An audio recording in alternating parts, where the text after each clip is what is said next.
Muy buenas a todos, sean bienvenidos a Pulso Económico, un programa del Club de Economía de la Universidad Católica. Soy Fabricio Bamarra y están conmigo mis compañeros Javier Bonjoroch y Joaquín Silich. Javi. Buenas tardes, Fabri, ¿qué tal? ¿Cómo estás? Un gusto estar un viernes más acá en Pulso Económico. Joaquín, ¿qué tal? ¿Qué tal? ¿Qué tal, querida audiencia? Estamos muy felices de estar este viernes de vuelta en Pulso Económico. Hoy tenemos un invitado muy especial y me encantaría que puedas presentarlo. Asimismo, estamos hoy con Miguel Mora, miembro titular del directorio del Banco Central del Paraguay. Voy a leer su currículum.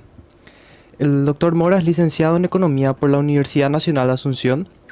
Es especialista en macroeconomía aplicada y programación financiera por el Instituto de Economía de la Pontificia Universidad Católica de Chile. En el Banco Central, desde 1996 hasta 2007, fue jefe de la División de Mercado Interno del Departamento de Cuentas Nacionales y Mercado Interno. De 2007 a 2014 fue director de Departamento de Cuentas Nacionales y Mercado Interno de Estudios Económicos. Desde el 2014 hasta el 2024 se desempeñó como el economista jefe de estudios económicos y desde agosto de 2024 es miembro titular del directorio del BCP, es decir, es el último miembro del directorio en asumir.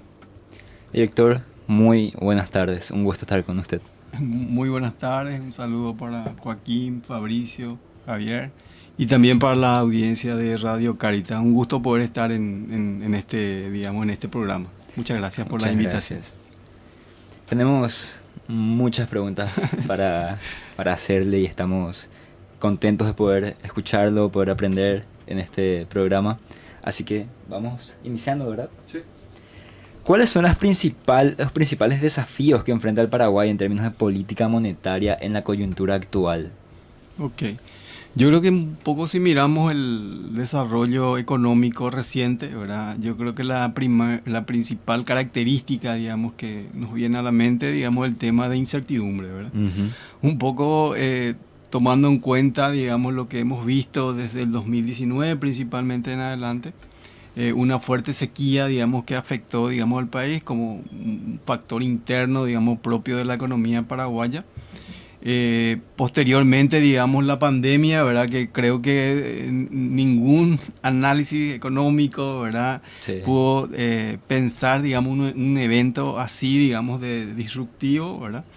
Y con todos los efectos que ya conocemos, digamos, en términos de actividad económica, en términos del comercio internacional y el comercio, digamos, de cada uno de los países, incluso el movimiento, digamos, de personas, dado que la principal medida, digamos, utilizada, digamos, en contra de la pandemia fue justamente el confinamiento, ¿verdad? Uh-huh. Un poco por ese lado, ¿verdad?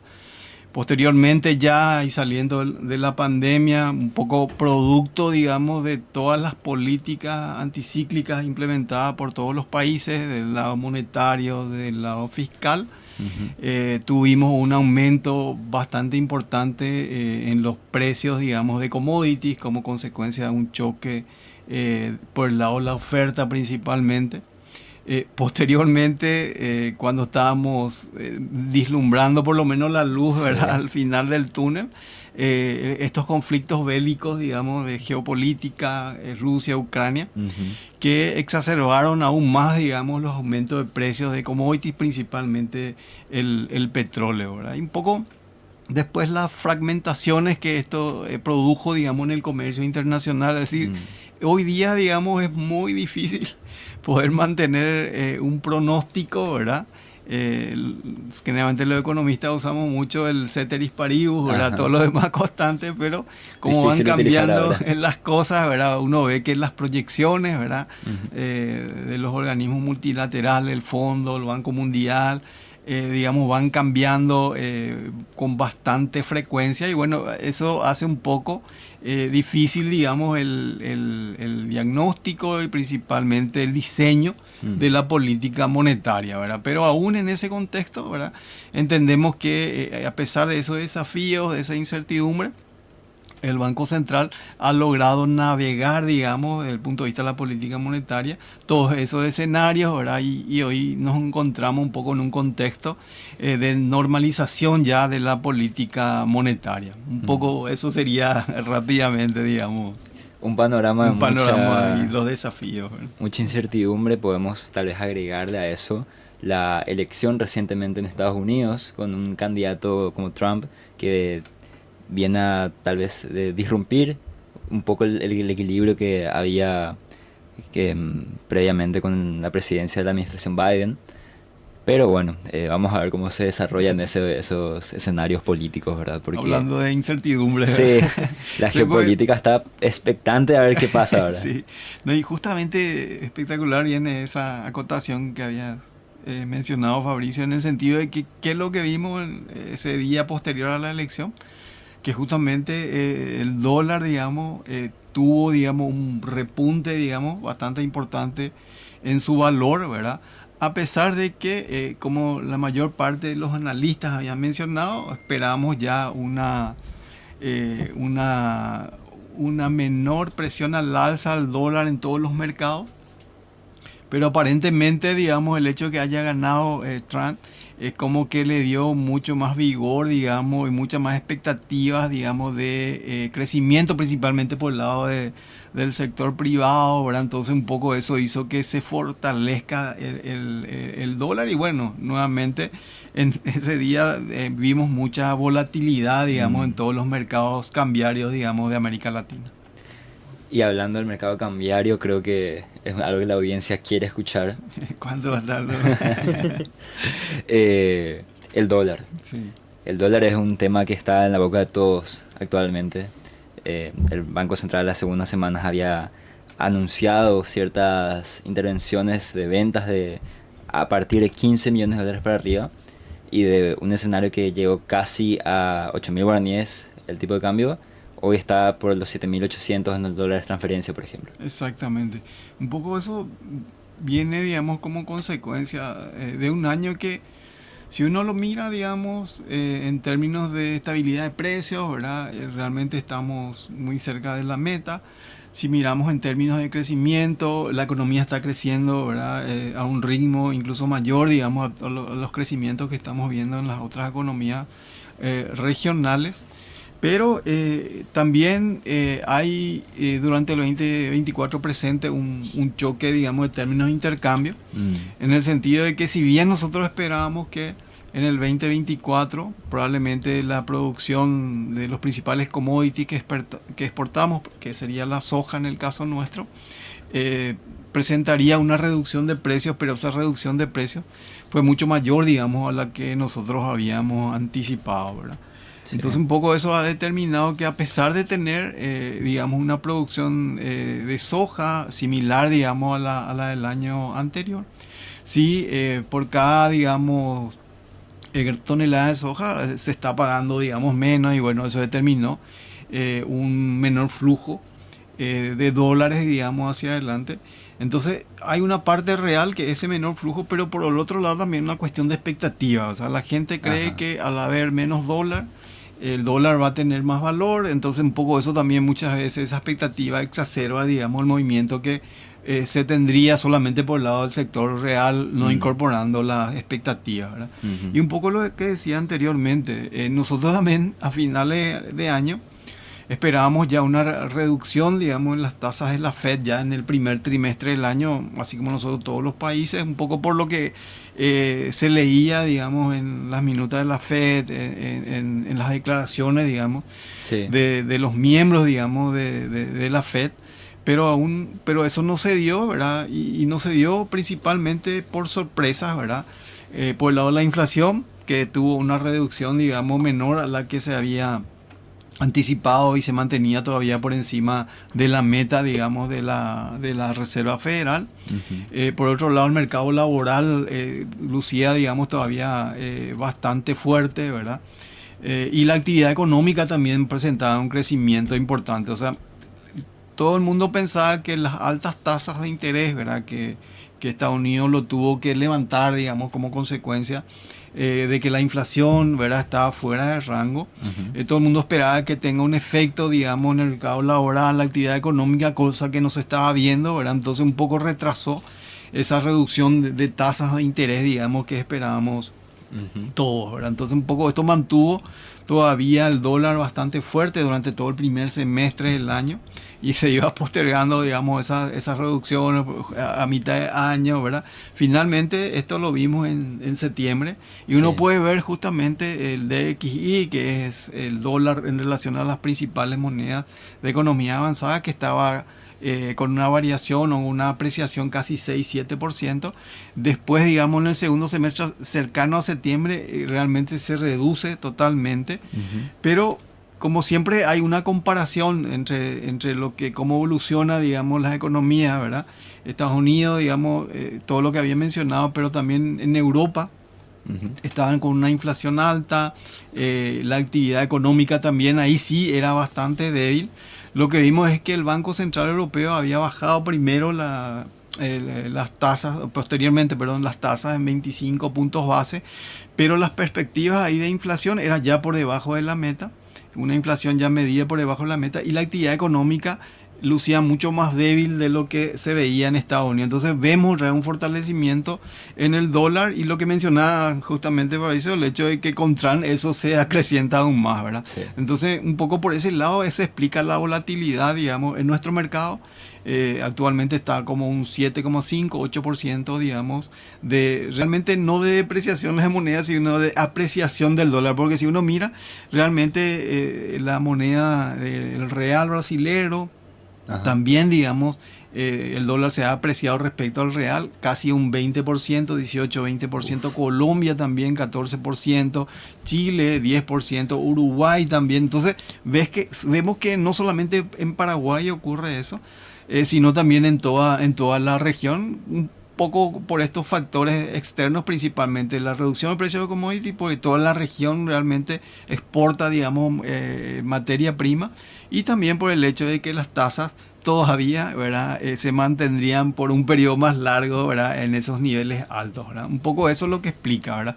Ahora, si bien dentro del esquema de metas de inflación, ¿verdad? El tipo de cambio tiene que ser libre, fluctuante, Sí. ¿verdad? Tiene que responder a la fuerza del mercado. Lo que yo anteriormente mencionaba, el tema de las expectativas es muy importante. Mm. Entonces, unos días previos, digamos, a ese comunicado que había hecho el Banco Central, lo que habíamos observado es que el tipo de cambio se había depreciado como esperado, pero a una velocidad un poco mayor, digamos, a la que estábamos viendo en semanas antes, ¿verdad? Entonces, Ok. eso es como que hay un posicionamiento en dólar, podría ser por el lado de comercio exterior. O sea, yo voy a importar dentro de un mes, por ejemplo, un producto, pero yo me adelanto, digamos, a comprar los dólares para realizar esa transacción. Entonces vimos como una demanda un poco mayor, digamos, a la usual, y entonces tuvimos que hacer ese comunicado, no para Ok.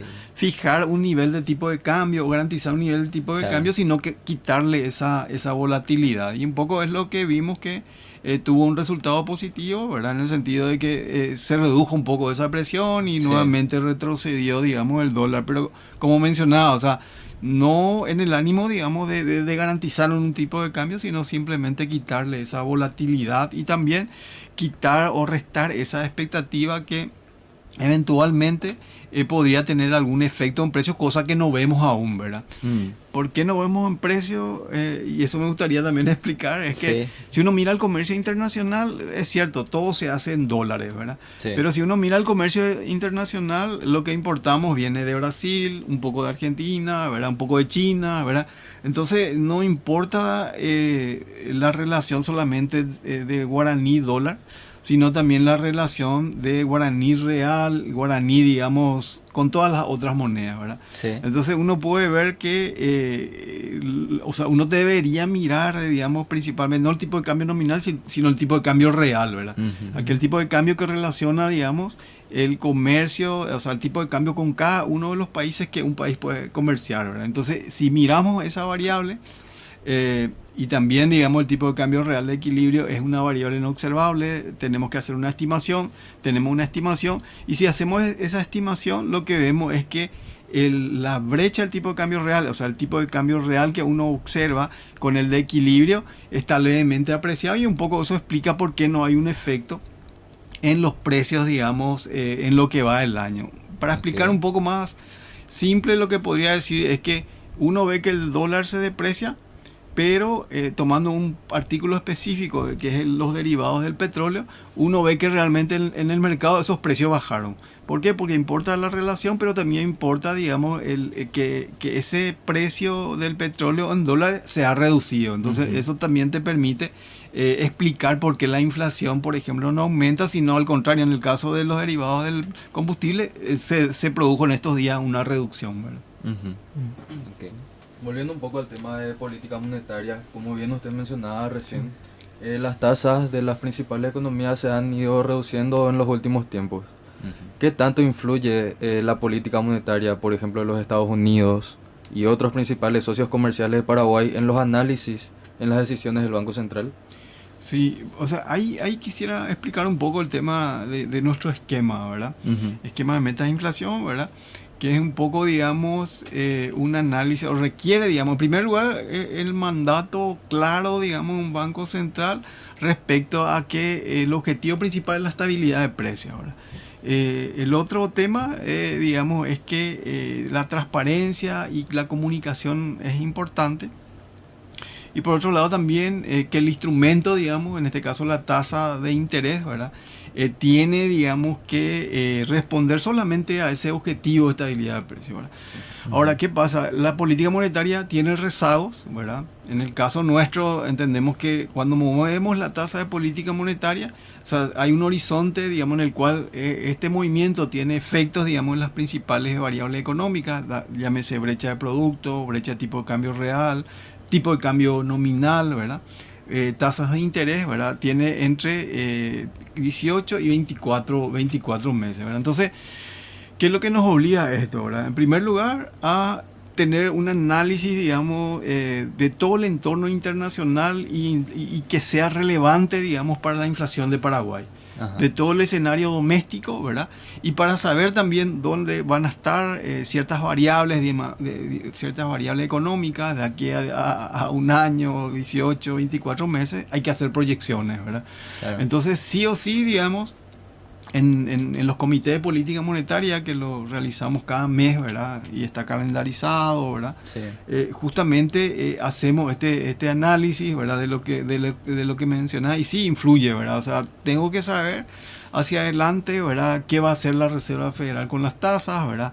Si baja, digamos, a un ritmo un poco mayor, yo esperaría, por ejemplo, que haya menos presión, por ejemplo, sobre nuestras monedas. ¿Por qué? Porque en la medida que esa tasa, digamos, está en estos niveles, lo que hace es que el capital, digamos, o todos los inversionistas internacionales quieran invertir, digamos, en instrumentos denominados en dólares, ¿verdad? ¿Por qué? Porque tiene esa rentabilidad. Y aparte, otra vez, tiene, digamos, esta apreciación respecto a las principales monedas. Por lo tanto, si yo estoy en Brasil, cambian dólares y llevo esos dólares a Estados Unidos, voy a ganar la tasa de interés, probablemente 5%. Y aparte, si la moneda real se deprecia, ¿verdad? Voy a estar ganando también esa depreciación, porque voy a traer estos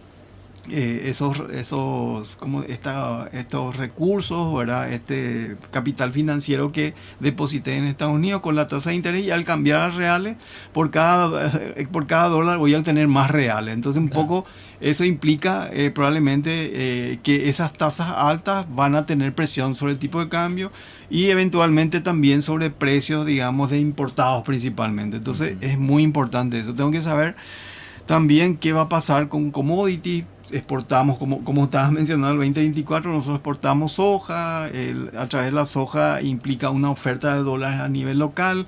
Si va a haber una restricción, digamos, en ese flujo, va a haber una menor oferta. Entonces yo tendría que esperar también algún tipo de presión sobre nuestra moneda. Entonces, un poco ese diagnóstico es bastante importante. Y justamente dentro de ese comité de política monetaria también construimos escenarios, ¿verdad? ¿Qué pasa si la tasa de Estados Unidos no baja como estamos esperando? O si va a subir, o si el precio de la soja cae mucho más de lo que hoy estamos viendo. Entonces se construyen escenarios.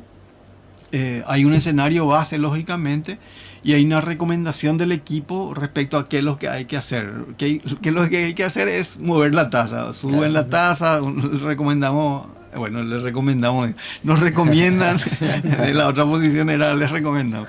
Entonces, el estudio económico básicamente que hace eso, recomienda al directorio qué es lo que debería hacer, ¿verdad? En base a todos los escenarios y cuál es más probable, ¿verdad?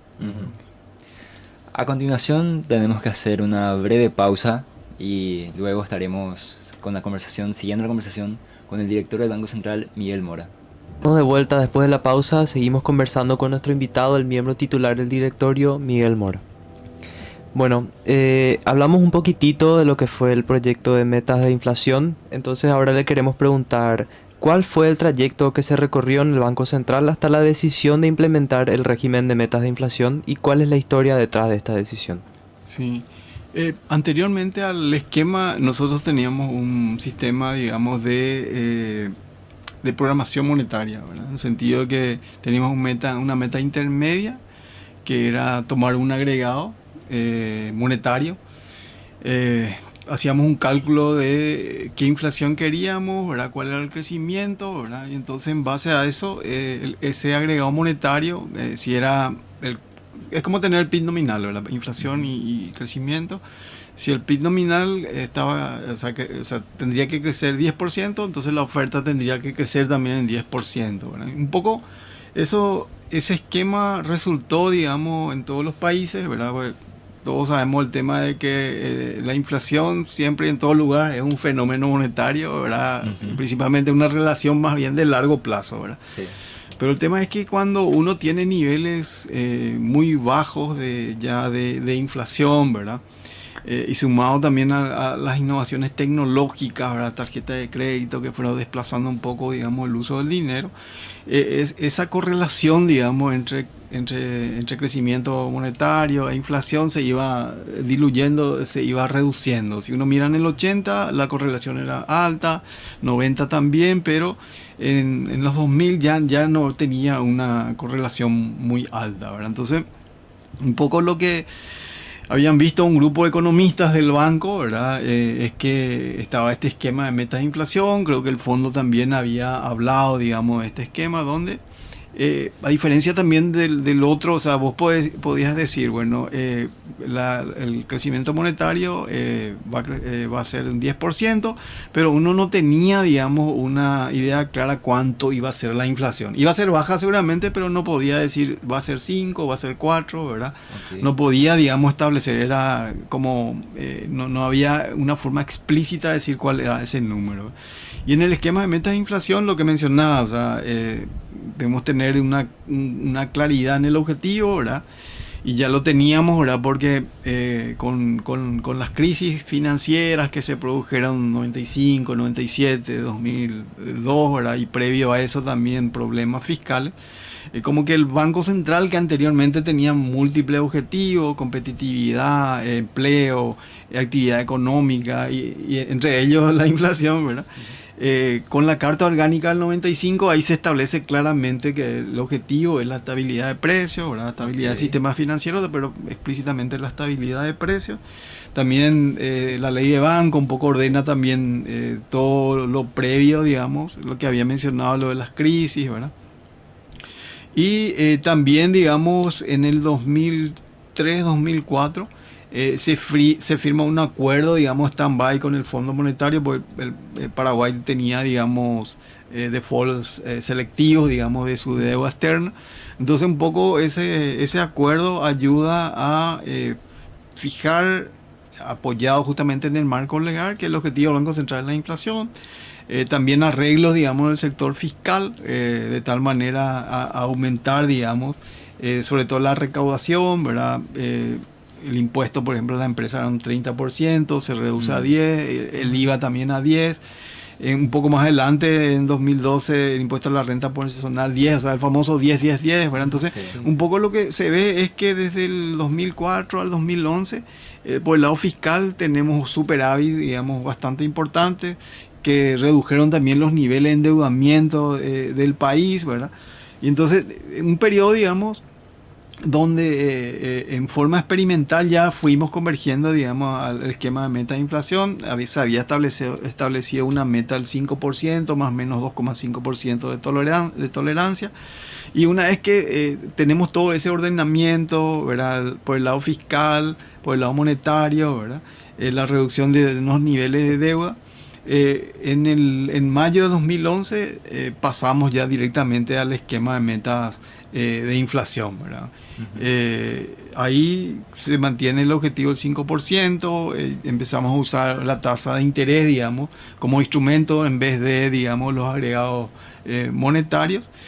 Y lo que vemos justamente es que si bien la inflación en Paraguay nunca fue un problema, por eso creo que tenemos una de las monedas más antiguas, ¿verdad?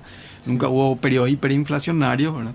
El promedio de la inflación, si uno mira desde 1950 hasta ahora, son como 12,6%, ¿verdad? Pero lo que teníamos, digamos, es que era muy volátil. Podíamos terminar una inflación de 44, al año siguiente con 7, ¿verdad? Entonces, un poco lo que se necesita es reducir esa volatilidad. Lo que vimos es que durante el esquema de meta de inflación se redujo la volatilidad, se redujo la media de la inflación. También empezamos a hacer, digamos, encuestas sobre las expectativas de los agentes económicos. Principalmente nos interesaba cuál era la expectativa de los agentes económicos respecto a la inflación, no sé, en el mes, en los próximos 12 meses, en el año y en el horizonte de política monetaria. Y lo que vimos, esas expectativas paulatinamente iban convergiendo y coincidían con la meta del Banco Central, ¿verdad? Por lo tanto, lo que logramos es también reducir ese grado de incertidumbre en decir cuál va a ser la inflación de Paraguay 1 año, 2 años, 3 años atrás, ¿verdad? Y eso porque es importante, ¿verdad? Es importante porque principalmente cuando uno va a invertir, necesita saber qué va a pasar hacia adelante. O sea, si yo no sé cuál va a ser la inflación en 1 año, 2 años, ¿verdad?, de repente, digamos, eso es un limitante, ¿verdad?, de la inversión que se pueden hacer, ¿verdad? Con este anclaje de las metas, de las expectativas de inflación respecto a la meta, entonces uno anula eso y lo que se ve es justamente que como consecuencia de la menor inflación, las tasas de interés bajan, los préstamos, digamos, se alargan, ¿verdad?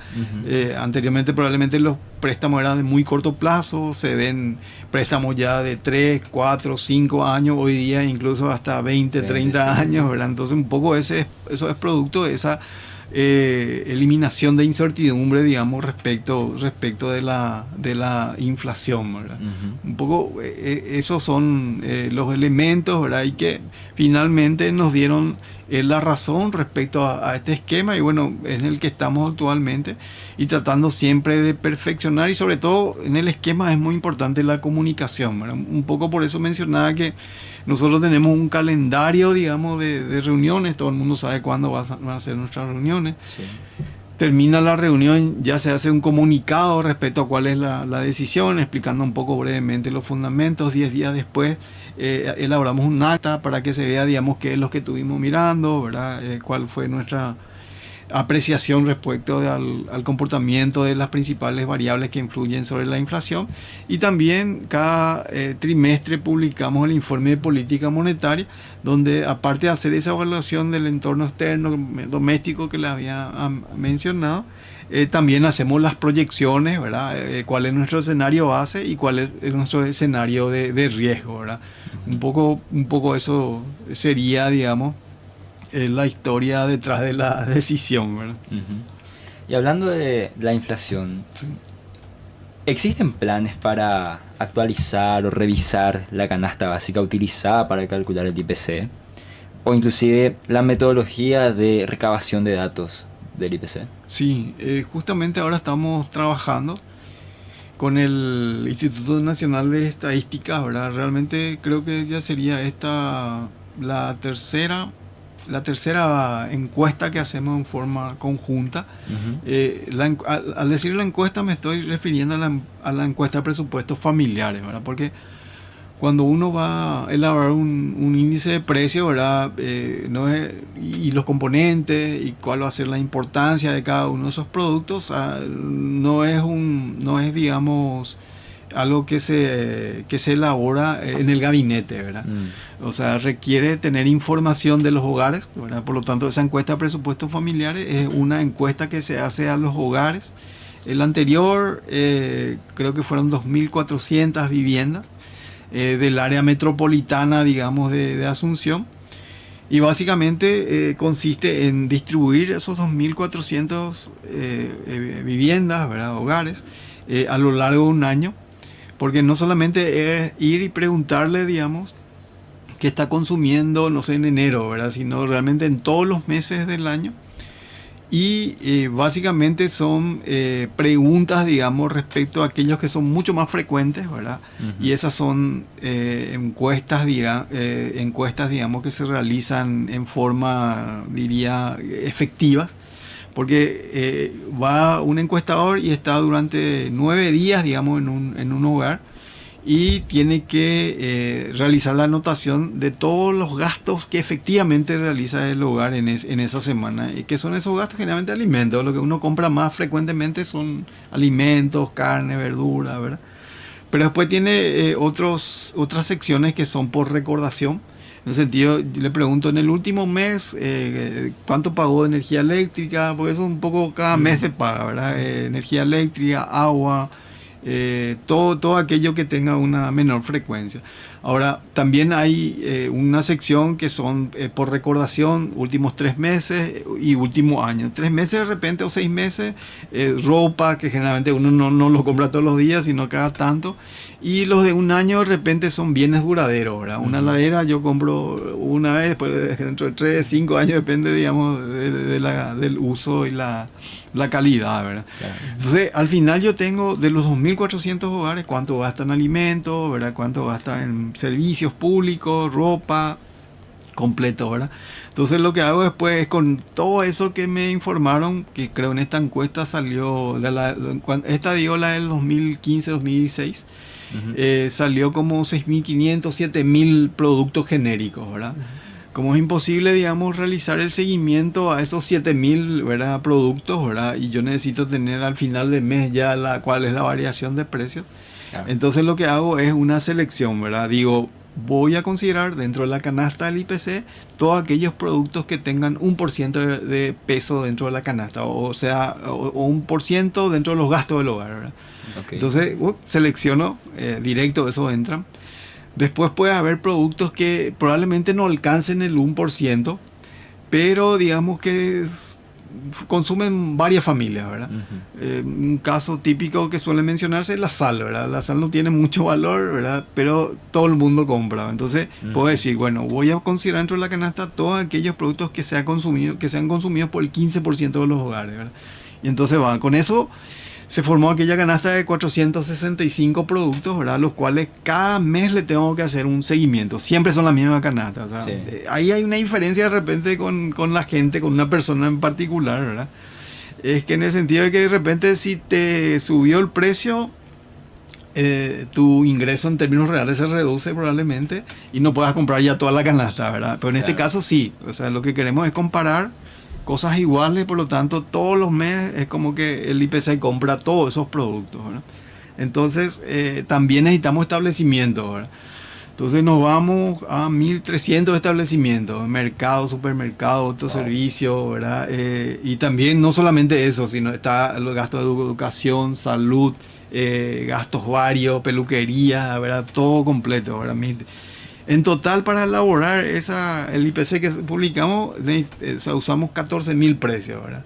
Entonces, 14.000 precios, ¿verdad? Y bueno, eso le invito también en algún momento para que vayan al banco y les voy a mostrar ahí la canasta, ¿verdad? Y todo cómo se hace todo el proceso, ¿verdad? Bueno, pero con esos 14.000 es donde salimos, digamos, con los datos, digamos, bueno, la variación mensual, acumulada, interanual, ¿verdad? En cada mes, ¿verdad? Ahora, esa canasta no es ni de Joaquín, ni de Fabricio, ni de Javier, ¿verdad?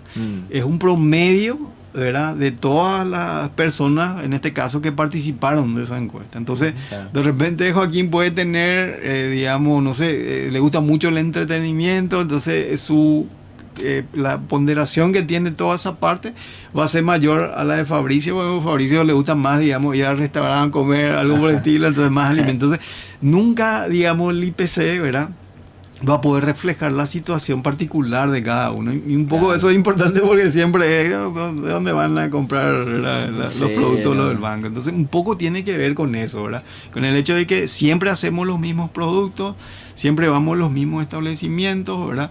Y la canasta es algo que nos representa a todos, pero no en forma particular a una persona. Un poco el ejemplo que siempre damos es que si una canasta, ¿verdad?, hay dos productos en la economía, ¿verdad?, y cada uno tiene una ponderación similar, 50%, 50%, entonces una naranja y carne, ¿verdad? El tema es que la inflación también es un fenómeno generalizado, o sea, Claro. no hay, digamos, que una ley que diga que los precios los precios siempre están cambiando, ¿verdad? Pero el tema es que, como decía, la carne puede subir en un 100%, digamos, la naranja no, ¿verdad? Pero el promedio de la inflación de esa canasta va a ser 50%, ¿verdad? Claro. Pero ¿qué va a decir el que solamente consume carne? No, ¿cómo va a ser 50 si 100% me subió la carne, ¿verdad? Pero siempre completo nosotros hacemos, y tampoco el que compró la naranja y no le cambió de precio va a salir, no, es cierto, porque no, ese Claro. calla no, ¿verdad? Entonces un poco por ahí viene el tema, ¿verdad? Ese tipo de comentarios se escucha mucho cuando el dato de inflación da 0%. Exactamente, así mismo, ¿verdad? Y hay encuestadores dentro del Banco Central que se van a hacer estas preguntas, estas investigaciones de precios. Sí, eso en total creo que son como 20 aproximadamente, ¿verdad? Nosotros ahora estamos tercerizando, digamos, la recolección, o sea, hay una combinación todavía entre funcionarios antiguos, ¿verdad?, y digamos, una tercerización, digamos, de esas recolecciones, ¿verdad? Y como decía, son entrevistas directas, ¿verdad? Van a las góndolas de los supermercados, van al mercado, van al colegio, a la escuela, al hospital, ¿verdad? En todos lados pues, se toman también servicios, al zapatero, ¿verdad? Se van, digamos, a la peluquería, ¿verdad? También hay alquileres, van al que está alquilando, le preguntan, o sea, todos son entrevistas directas, ¿verdad? 20 personas hacen eso. 20 personas hacen esa. ¿En todo el país? No, área metropolitana. Ah, Área ok. metropolitana. El que es país es el IPP, ¿verdad? Pero Ajá, ese es ir a las zonas de producción, ¿verdad? Sí. Pero en algún momento hacíamos todo a nivel nacional, ¿verdad? Pero es súper costoso porque no solamente la recolección, sino que cuando vas a hacer renovación de canasta implica hacer en todas las ciudades esa encuesta, ¿verdad? Claro. Entonces, pero lo que vimos es que comparando el nacional, que era haciendo con todas las ciudades, ¿verdad?, y el del área metropolitana, o sea, por lo menos las tendencias eran similares, ¿verdad? Y uno puede ver eso, por ejemplo, cuando comparás con otros países, ¿verdad? Perú, Colombia, México, Brasil, ¿verdad?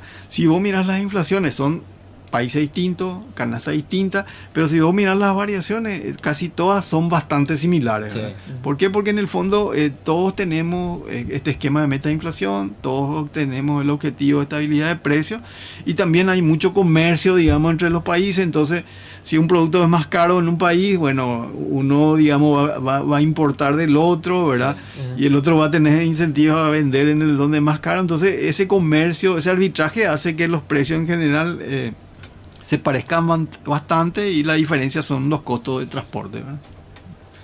Como bien mencionaba recién, había dicho que cada 3 meses se publica el informe de política monetaria. Sí. En el último, que salió al 30 de septiembre, habían pronosticado o habían proyectado una suba en el crecimiento de 3,8 a 4%. Sí. ¿Qué se tuvo en cuenta a la hora de realizar este ajuste en la proyección de crecimiento?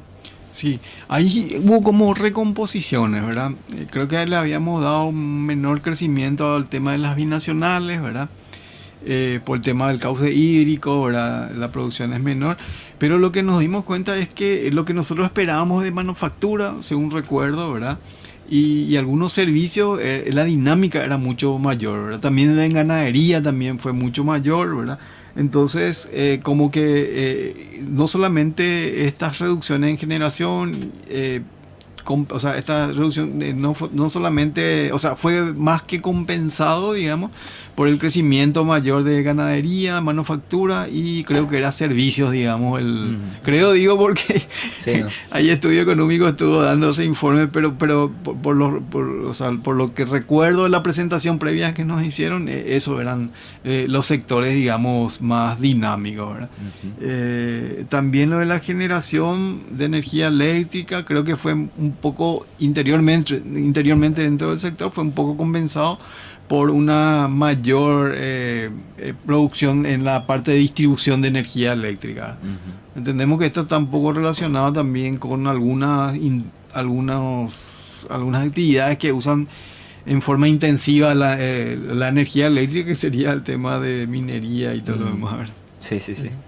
Y ya para ir cerrando, nos gustaría escuchar las proyecciones que tienen desde el Banco Central para el 2025, siendo, sabemos, un escenario de incertidumbre, pero que hay mucho interés sobre cómo va a evolucionar el país, la economía, el logro del grado de inversión, si va a impactar el próximo año, cosas como esas. Ok.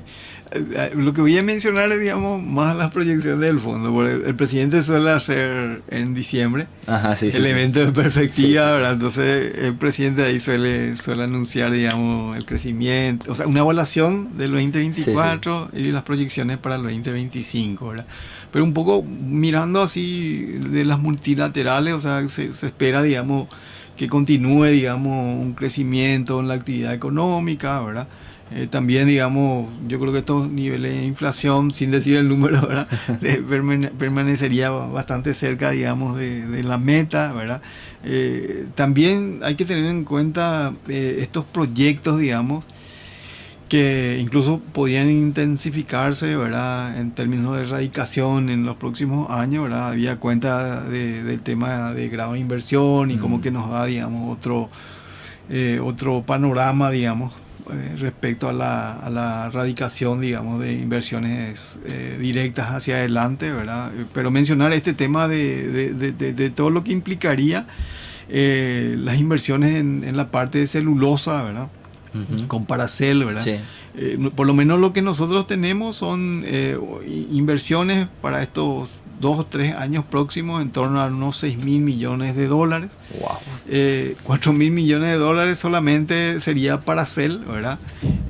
No digo todavía como inversión directa porque están a la búsqueda de un socio según los contactos que tenemos con ellos, ¿verdad? Un socio, digamos, no residente, ¿verdad? Okay. Que pueda también, digamos, contribuir a esa inversión, pero hablando con ellos, lo que mencionan justamente, Estudio Económico generalmente tiene ese contacto, es que incluso no solamente podría haber una planta, sino 2, ¿verdad? Hasta 3, ¿verdad? Y en este proceso también la parte forestal yo creo que también vamos a tener algún impacto, ¿verdad?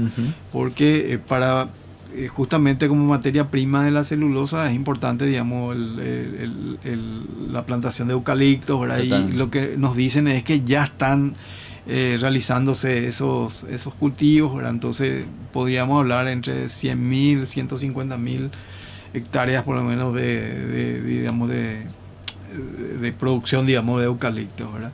Después están las inversiones de hidrógeno verde, frigoríficos, ¿verdad? Biocombustibles, ¿verdad? Entonces un poco por eso con estas inversiones llegamos a esos niveles, ¿verdad? O sea, yo creo que las perspectivas son bastante positivas. Sí, lo que podría decir es que en el informe de política monetaria, no me acuerdo cuál nomás, Fabricio, pero hay un estudio ahí que hace estudio económico, ¿verdad? Un trabajo de estudio económico respecto, digamos, a cuál es el crecimiento tendencial, digamos, sí, de Paraguay hacia adelante, ¿verdad? Entonces creo que tenían como un rango entre 3.4, un centro de 3.3, 3.8 y 4.4.2, dependiendo, sobre todo este 4.4.2 es teniendo en cuenta estas inversiones, digamos, que se realizarían en el país en los próximos años, ¿verdad? Entonces ahí se podía tener un mejor análisis y cuantitativo, digamos, de lo que estoy mencionando. Entiendo. Director, fue un gustazo realmente escucharle, aprendimos, yo creo, un montón nosotros que le entrevistamos y la audiencia estoy seguro que también. Gracias por su tiempo, gracias por honrarnos con su visita. Así que esperamos verlo muy pronto de vuelta, seguramente en el Banco Central para el evento de perspectivas. Sí, están invitados, cordialmente invitados. Muchas gracias Joaquín, Fabricio, Javier por esta invitación. Realmente fue un gusto poder compartir. Muchas gracias, director. De esta forma terminamos un programa más de Pulso Económico. Joaquín. Nada, una vez más agradecerle a nuestro estimado invitado por el valioso tiempo que nos brindó hoy y gracias por transmitirnos la valiosa información que pudimos aprender de usted hoy. Nos vemos el próximo viernes. Chao, chao.